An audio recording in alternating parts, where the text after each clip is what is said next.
My name is Esther Gallagher, and I was 31 years old when I realized that sometimes the most important moment in a relationship is the one where nothing explodes, but something quietly breaks. At the time, I thought my life was steady, predictable in the best way.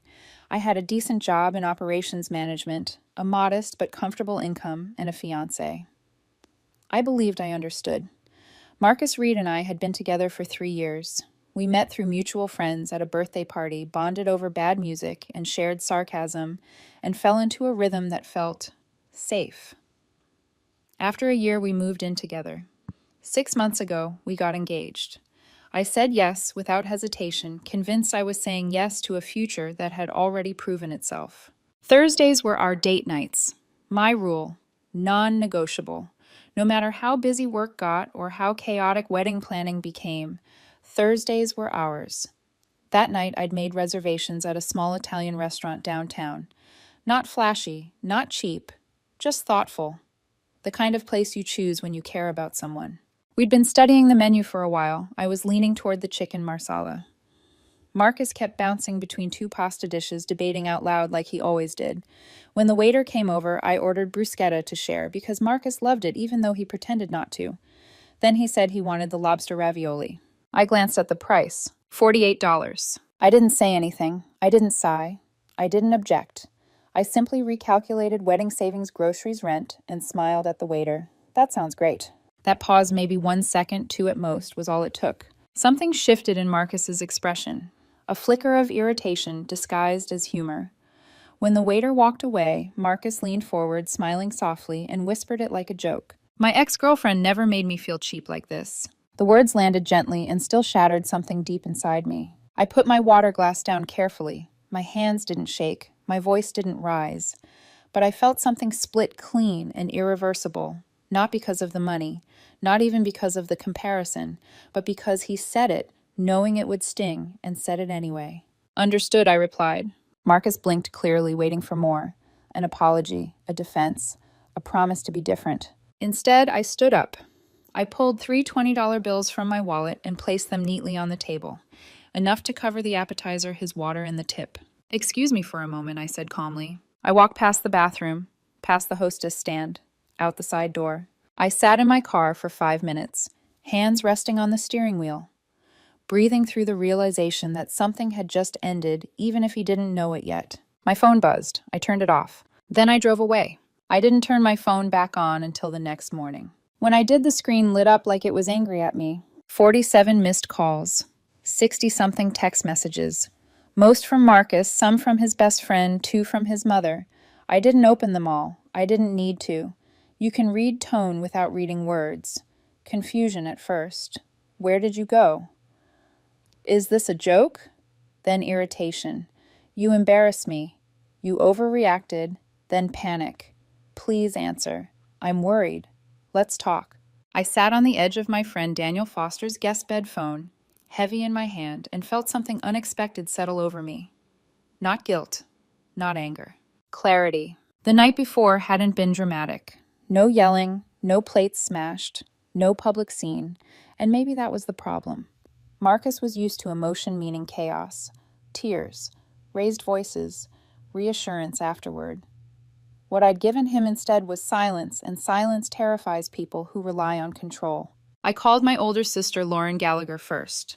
She lived 2 states away, but she'd always been my compass when my own instincts got noisy. I told her everything. The restaurant, the pause, the comment, the way I left. She didn't interrupt me once. When I finished, she exhaled slowly and said, Esther, that wasn't a joke. I keep wondering if I overreacted, I admitted. It was 1 sentence. No, she said immediately. It was a sentence meant to punish you. There's a difference. That word landed hard. Punish. She compared you to her ex-girlfriend in public? Lauren continued.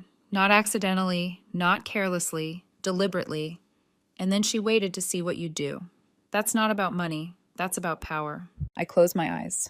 So I'm not crazy? You're finally listening to yourself, she said. That's not crazy. That's overdue. I went to work that Friday like nothing had happened. Or at least I tried to. My phone buzzed in my pocket constantly. During lunch, I finally sent one message. I need space. Please don't contact me for a few days. The reply came instantly. We need to talk about this face to face. You can't just disappear like that. I didn't respond. That weekend, I stayed at Daniel's place. He didn't ask too many questions, just handed me a beer and let me talk when I was ready. Saturday afternoon, there was a knock at the door. Not gentle, sharp, persistent. Daniel opened it while I stayed back in the guest room, heart pounding, even though I knew exactly who it was. Marcus's best friend stood there, arms crossed, concern etched carefully onto her face, the kind of concern meant to look reasonable. She's devastated, she said. She made a stupid comment. She knows that. But leaving her at the restaurant, ghosting her. That's cruel. Daniel didn't raise his voice. Did she tell you what she said to Esther? There was a pause. She said it was about a dinner order. That's not the whole story, he replied calmly. She'll reach out when she's ready. He closed the door. Through the wall, I heard her on the phone as she walked away. She's being completely unreasonable, she said. Honestly, Marcus dodged a bullet. If this is how she handles conflict... I sat on the bed, stunned by how quickly the narrative had flipped. One sentence, one boundary, and suddenly I was the villain. Sunday night, I went back to the apartment. I texted ahead to make sure Marcus wouldn't be there. He was staying at his mother's. The place felt colder than I remembered. Not empty, just hollow. I packed quietly. Clothes, laptop, documents, things that mattered. I didn't touch the decorations we'd chosen together. Didn't take the photos off the wall. I left the engagement ring on the kitchen counter. Next to it, a note. I'm staying elsewhere for now. We'll talk when I'm ready. I didn't cry when I closed the door, but I did pause just long enough to understand that this wasn't a break. It was a line. Marcus showed up at my office on Tuesday. I was in the middle of walking a new hire through a software issue when the receptionist called my desk and said there was someone asking to see me. She lowered her voice before adding, "She says it's urgent." I knew before I reached the lobby. Marcus stood near the front desk in jeans and the cream-colored sweater I loved on him, the one he only wore when he wanted to soften a situation. His eyes were red, not swollen, just carefully distressed. When he saw me, his face crumpled like he'd been holding it together for hours. "Esther," he said, voice breaking, "please, can we talk 5 minutes?" The receptionist was watching. 2 coworkers were pretending not to. I felt cornered in a way that had nothing to do with the space around me. "Outside," I said. We stood in the parking lot, the wind cutting sharper than I expected. Marcus hugged his arms around himself, shivering, even though it wasn't that cold. "I'm so sorry," he started immediately. I wasn't thinking. It was a stupid thing to say. I was joking, and it came out wrong. "You compared me to your ex-girlfriend," I said flatly, because I hesitated for 2 seconds over a $48 entree, while we're saving for a wedding. "That's not what I meant," he rushed. "I don't think that way. I love you. I want to marry you." "Do you?" I asked. He froze, like the question hadn't occurred to him before. "Because it sounds like you want to marry the version of me who proves love by spending," I continued calmly. "And I'm not her. I'm never going to be." Marcus stepped closer and grabbed my arm. "I don't want her. I want you." She was flashy and shallow, and nothing we had was real. "What we had, I corrected." His face collapsed. "Don't say that. Please, we can fix this." "I'm not ready to fix anything," I said, gently pulling my arm away. "I'm still processing." Processing what he asked, frustration bleeding through. One comment. "People say stupid things sometimes." There it was, the minimizing. "It's not about one comment," I said. "It's about what that comment revealed, about what you value, about how you see me." I turned and walked back inside. Through the glass doors, I saw Marcus sit in his car for nearly 20 minutes before finally driving away. That night, his mother called. I almost let it go to voicemail, but curiosity won. "I raised him better than this," she said without greeting. What he said was disrespectful and thoughtless. I blinked, surprised. "Thank you for saying that." But then her tone shifted. "You also need to understand that walking out refusing to communicate, that's not how you handle conflict in a marriage." "We're not married," I said evenly, and I told him I needed space. That is communication. "He's heartbroken," she replied. "He made a mistake. Don't you think you're being a bit harsh?" "No," I said, "I don't." There was a long silence. Then she sighed. "I hope you two can work this out, but if you can't, I hope you find someone who appreciates you. Truly." That surprised me more than anything else. 2 weeks passed. I moved into a small, month-to-month studio. It wasn't much one-window thin walls, but it was mine. In the quiet, memories rearranged themselves into patterns I couldn't ignore anymore. The forgotten wallet, the pouting when I suggested free plans, the wistful way Marcus talked about his ex-girlfriend's apartment, her car, her vacations. I'd called it nostalgia. Now I saw comparison. Marcus texted occasionally. Short messages, careful ones. "I miss you. Can we talk yet? I'm getting help." That last one stopped me, I replied once. That's good. I hope it helps. He called immediately. I didn't answer. Does that mean you'll give us another chance? He texted. It means therapy is valuable, I replied. That's all. That's not fair, he wrote. I'm trying. I know, I answered. Then give me one conversation, he said, face to face. I didn't respond right away, but 2 days later I agreed. We met at a coffee shop downtown on Saturday morning. Neutral ground. Public enough to keep things civil, quiet enough for honesty to slip through if it wanted to. I arrived 5 minutes early. Marcus was already there, seated in the corner, hands wrapped around a mug he hadn't touched. He looked prepared. Hair carefully styled, the cream sweater again. The version of himself he presented when he wanted to be chosen. Hi, he said softly when I sat down. Hi. Thank you for coming, he added quickly. I wasn't sure you would. I nodded, but didn't fill the silence. I'd learned something in the last few weeks. Whoever rushes to speak first usually does so to control the narrative. Marcus inhaled slowly. I've been seeing a therapist, twice a week. Okay. We've been talking about money, about status, about my ex-girlfriend. He swallowed. About why I said what I said. I waited. She made me feel special because she spent on me, he continued. Trips, clothes, restaurants. When that ended, I felt worthless. Like I wasn't worth the expense anymore. And I think I carried that into us. The honesty was real. I could tell. It was the kind of truth that cost something to say. I think I've been testing you, he admitted. Subconsciously, trying to prove you valued me by how much you'd spend. That night at the restaurant when you hesitated, it triggered something. This fear that you saw me the same way, not worth it. So I lashed out. His eyes filled. I wanted to hurt you before you could hurt me. Silence settled between us, heavy but clean. I know that's not an excuse, he said. I know I hurt you, but I understand it now. I want to be better. I want to fix this. It was a good speech, honest, thoughtful, earned. And still something inside me didn't move. I appreciate the work you're doing, I said truthfully. I really do.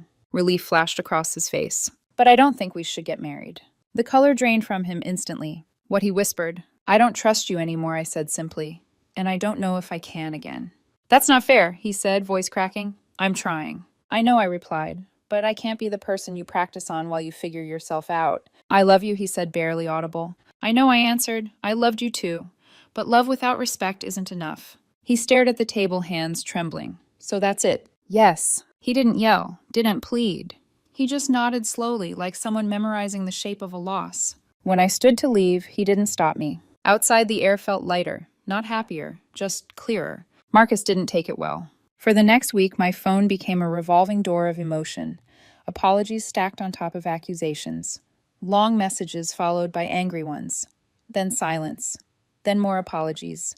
His friends joined in vague posts on social media about cowards who run instead of fighting for love and how everyone makes mistakes. I blocked most of them, changed my number. The noise faded, but the unease lingered. Daniel told me Marcus had driven by his place more than once. Just slow passes, just checking. Then something unexpected happened. Marcus's ex-girlfriend reached out. She found me through a professional networking site and sent a message that was almost painfully neutral. Hey, Esther, I heard what happened. I just wanted to say I'm sorry you got dragged into this. I stared at it for a long time. She did similar things with me. The message continued. Always needed validation through money. It's exhausting. You didn't imagine it. You dodged a bullet. Dodged a man. I hadn't known what I expected, denial, defensiveness, rivalry, but not this. How did you hear about it? I finally replied. Marcus called me crying a few days ago, she wrote back. Asked if I thought he was a bad person. I told him to leave me alone. That was enough. 3 weeks after the coffee shop, my sister Lauren came to visit. We went to a casual burger place near my studio. Nothing special. Halfway through the meal, she paused and looked at me. You seem lighter, she said. I thought about it. About the quiet mornings. About not bracing myself for disappointment. About how peace had replaced anxiety without me noticing. I think I was forcing something that wasn't working, I admitted. I wanted the relationship to succeed so badly that I ignored all the signs it shouldn't. That's growth, Lauren said, stealing one of my fries. Painful, expensive growth, but real. For the first time in months, I laughed. 4 months passed. Not dramatically, not with some big cinematic turning point. Just quietly, the way real healing happens when no one is watching. I was still in the studio apartment, but now it felt intentional instead of temporary. I started looking at houses on my lunch break, running numbers for my future instead of a shared one that required constant compromise. Saving for a down payment felt different when the goal wasn't tied to someone else's approval. Through mutual friends, I heard Marcus was dating again, someone in finance. The details should have stung. Instead, it landed flat. No jealousy, no satisfaction, just neutrality, and that's how I knew I'd made the right choice. Daniel got married in early fall. I stood beside him as he said his vows, watching someone choose love without conditions or leverage. At the reception, I ended up talking for hours with his wife's cousin. His name was Ethan Miller. He was funny without trying, kind without performing it. When the check came for our drinks, he didn't hesitate. "I've got this round," he said, pulling out his card. "You can get the next one." I smiled. "Next one," I echoed. "If you're interested." "I am," he said just as easily. We took things slow. 4 dates over a month. Coffee walks, a bookstore, takeout eaten on a park bench. No tests, no scorekeeping, no subtle pressure disguised as humor. When I took him to a nice restaurant one night, my choice, because I wanted to, he ordered the salmon. I didn't even look at the price. Not because I was proving anything, but because it felt right. Because he wasn't watching me to see what my reaction would be. He wasn't measuring my worth by my wallet. That was the difference I'd been missing all along. Respect doesn't announce itself. It doesn't need evidence. It doesn't keep score. It just exists quiet and steady in how someone treats you when there's nothing to gain. The engagement ring is still in my sock drawer. I'll sell it eventually. For now, it's a reminder, not of what I lost, but of what I learned. About myself, about boundaries, about walking away when someone shows you clearly and calmly that they don't value you the way you value yourself. I don't regret leaving that restaurant.